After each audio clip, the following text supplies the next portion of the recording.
My father could have been a great comedian, but he didn't believe that that was possible for him. And so he made a conservative choice. Instead, he got a safe job as an accountant. And when I was 12 years old, he was let go from that safe job. And our family had to do whatever we could to survive. I learned many great lessons from my father, not the least of which was that you can fail at what you don't want. So you might as well take a chance on doing what you love. It's not the only thing he taught me, though.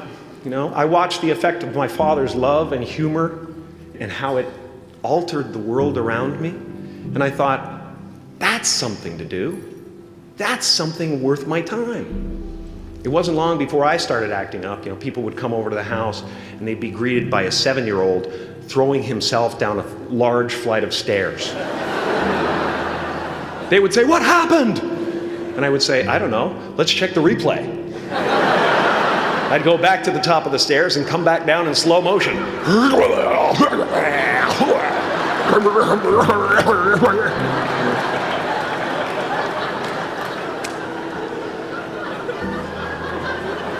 It was a very strange household. My father used to brag that I wasn't a ham, I was the whole pig.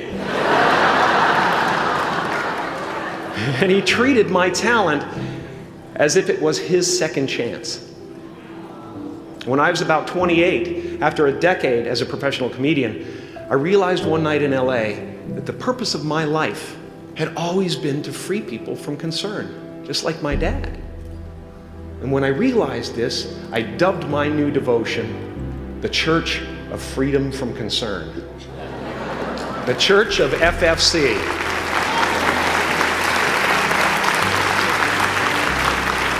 And I dedicated myself to that ministry.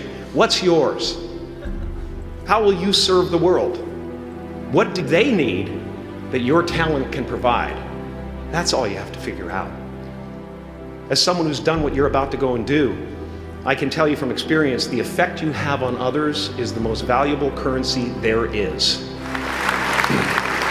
Because everything you gain in life will rot and fall apart, and all that will be left of you is what was in your heart. My choosing to free people from concern got me to the top of a mountain. Look where I am. Look what I get to do. Everywhere I go. I'm going to get emotional because when I tap into this, it really is extraordinary to me. I did something that made people present their best selves to me wherever I go. I've often said that I wished people could realize all their dreams and wealth and fame, and so that they could see that it's not where you're going to find your sense of completion. Like many of you, I was concerned about going out into the world and doing something bigger than myself, until someone smarter than myself made me realize that there is nothing bigger than myself. Because life doesn't happen to you, it happens for you. How do I know this? I don't, but I'm making sound, and that's the important thing. That's what I'm here to do. Sometimes I think that's the only thing that's important, really, you know? It's just letting each other know we're here, reminding each other that we're part of a larger self. Your job is not to figure out how it's going to happen for you, but to open the door in your head, and when the door opens in real life, just walk through it. And don't worry if you miss your cue, because there's always doors opening. They keep opening. And when I say life doesn't happen to you, it happens for you, I really don't know if that's true. I'm just making a conscious choice to perceive challenges as something beneficial so that I can deal with them in the most productive way. You'll come up with your own style. That's part of the fun. Oh, and why not take a chance on faith as well? Not religion, but faith. Not hope, but faith. I don't believe in hope. Hope is a beggar. Hope walks through the fire and faith leaps over it.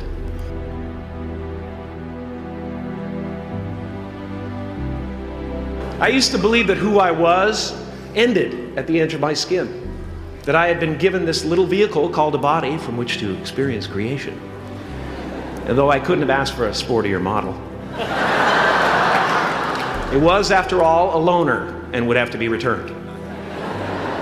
Then I learned that everything outside the vehicle was part of me too. And now I drive a convertible.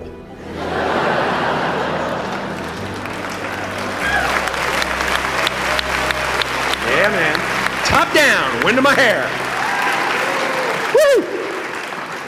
I am elated and truly excited to be present and fully connected to you at this important moment in your journey. I hope you're ready to open the roof and take it all in. You are the vanguard of knowledge and consciousness, a new wave in a vast ocean of possibilities. On the other side of that door, there's a world starving for new ideas, new leadership. I've been out there for 30 years. She's a wildcat. Oh, she'll rub up against your leg and purr until you pick her up and start petting her, and then out of nowhere, she'll swat you in the face. It can be rough out there, but that's okay, because there's soft serve ice cream with sprinkles. I guess that's what I'm really trying to say here today. Sometimes it's okay to eat your feelings. Now, fear is going to be a player in your life, but you get to decide how much.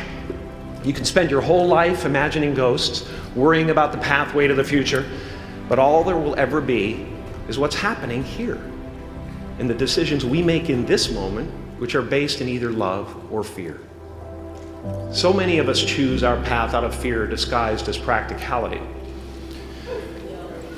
What we really want seems impossibly out of reach and ridiculous to expect, so we never dare to ask the universe for it. I'm saying I'm the proof that you can ask the universe for it. Please.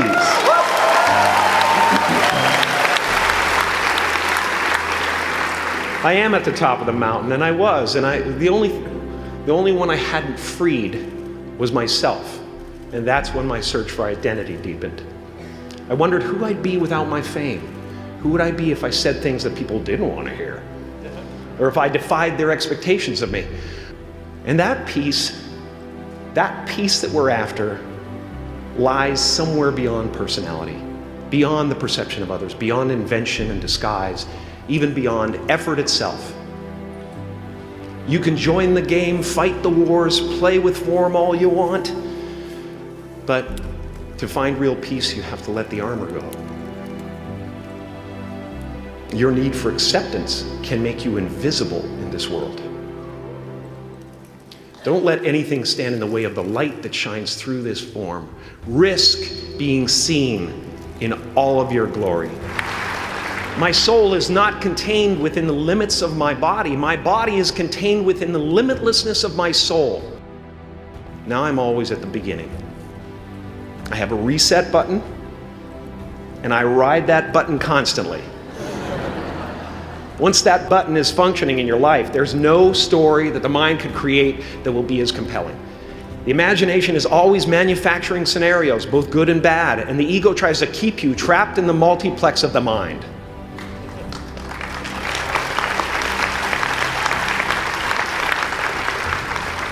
Our eyes are not viewers, they're also projectors that are running a second story over the picture that we see in front of us all the time. Fear is writing that script, and the working title is, I'll Never Be Enough.